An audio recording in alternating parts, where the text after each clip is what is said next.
ఎందుకంటే వాళ్ళది సమర్థవంతంగా చేయగలుగుతారని పెట్టాం.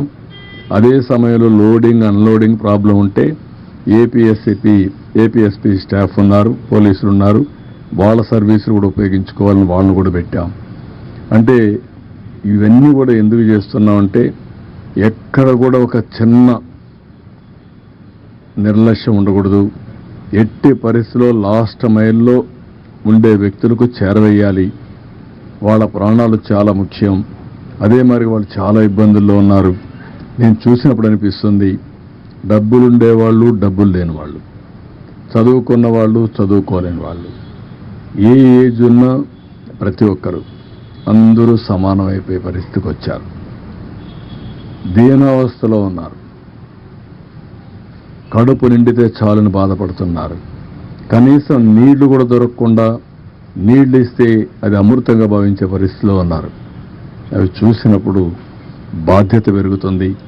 నేను ఆ మాటే చెప్పాను మా ఆఫీసర్లకు అందరికీ. ఈరోజు ఈ కష్టకాలంలో ఉన్నప్పుడు మనందరి మీద ఒక గురుతరమైన బాధ్యత ఉంది. మీరు ఆ పని చేయండి. నాకు రాత్రికి రేపు ఎల్లుండి 3 days మాత్రం రాజీ లేదు, 0 tolerance. అందరం కలిసి పనిచేయాలి. ఎక్కడ కూడా ఏమాత్రం కూడా అశ్రద్ధ వహించడం, నిర్లక్ష్యంగా ఉండడం, కష్టాల్లో ఉండే వాళ్ళతో మాట్లాడే విధానం కూడా చాలా ఇంపార్టెంట్. ఒకసారి ఎమోషనల్గా మాట్లాడతారు, హిస్టీరిక్గా మాట్లాడతారు.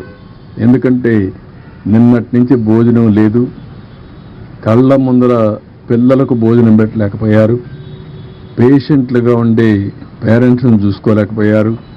అవన్నీ చూసినప్పుడు ఎవరికైనా కోపం వస్తుంది, బీపీ పెరుగుతుంది, ఆవేశం వస్తుంది.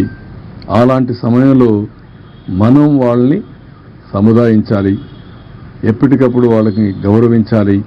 వాళ్ళు గట్టిగా మాట్లాడినా మీరు వాళ్ళని ఏ విధంగా మెప్పించాలన్నా మెప్పించి మనం ఏం చేయాలో చేయాలని చెప్పి కూడా చాలా స్పష్టంగా చెప్పాను. మా వాళ్ళు కూడా చేస్తారని చెప్పి ఆశిస్తున్నా. నేను సర్వేలు కూడా కండక్ట్ చేసుకుంటున్నా.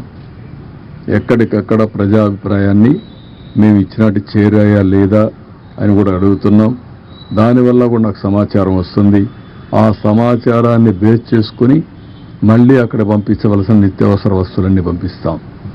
ఇది phase 1లో మేము చేసే కార్యక్రమం. ఇది అయిన తర్వాత ఎక్కడికక్కడ శానిటేషన్, ఇప్పటి నుంచే శానిటేషన్ పైన కూడా శ్రద్ధ పెట్టాల్సిన అవసరం ఉంది. కొన్ని ప్రాంతాల్లో ఒకరిద్దరు చనిపోయారు కూడా అంటున్నారు. దాన్ని కూడా, ఎందుకంటే నిన్న ఈరోజు ఈ నీళ్ళల్లో ఒకసారి బయట వచ్చినప్పుడు కానీ అలాంటప్పుడు ఒకరిద్దరు చనిపోయింటే అవన్నీ కూడా అకౌంట్ ఫర్ చేయాల్సిన అవసరం ఉంది. దానిపైన కూడా శ్రద్ధ పెడతాం.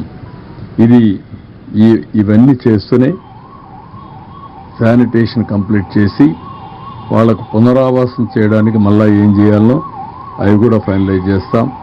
దాన్ని కూడా తొందరని కంప్లీట్ చేసి ఈ టీంతోనే టోటల్గా మళ్ళీ వాళ్ళకు ఒక నమ్మకం ఇచ్చి, మళ్ళీ ఒక భరోసా ఇచ్చి వాళ్ళందరినీ కూడా ఏ విధంగా ఆదుకోవాలని ఆదుకున్న తర్వాతనే ఇక్కడి నుంచి కదలబోతున్నాం. ఇది ఈరోజు కార్యక్రమం.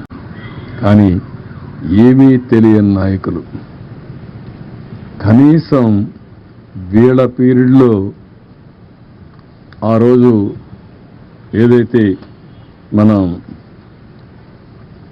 ఈ డ్రైన్, బుడమేరు డ్రైన్ కనీసం బ్రీచ్ అయింది కూడా తెలియదు. బుడమేరుకు గేట్లు ఉన్నాయని మాట్లాడతారు. వీళ్ళు ఎట్లా సీఎంలు అయ్యారో నాకైతే అర్థం కాదు. అది నేరుగా వస్తుంది, దానికి కాలువలో వచ్చి పోతే కృష్ణాకి వెళ్తుంది, అది కూడా తెలిసి ఉండదు. లేకపోతే కొల్లేరుకు పోతుంది. తెలియాలని లేదు, కనీసం తెలుసుకోవాలని ఉండాలి. అది కూడా తెలియకుండా మాట్లాడే పరిస్థితి. ఇంకొక పక్క మా ఇల్లు కాపాడుకోవడానికి బుడమేరుకు నీళ్లు పంపించామంట. ఏం మాట్లాడతారండి? ఎంత అజ్ఞానం, లేకపోతే విచ్చలవిడితనం.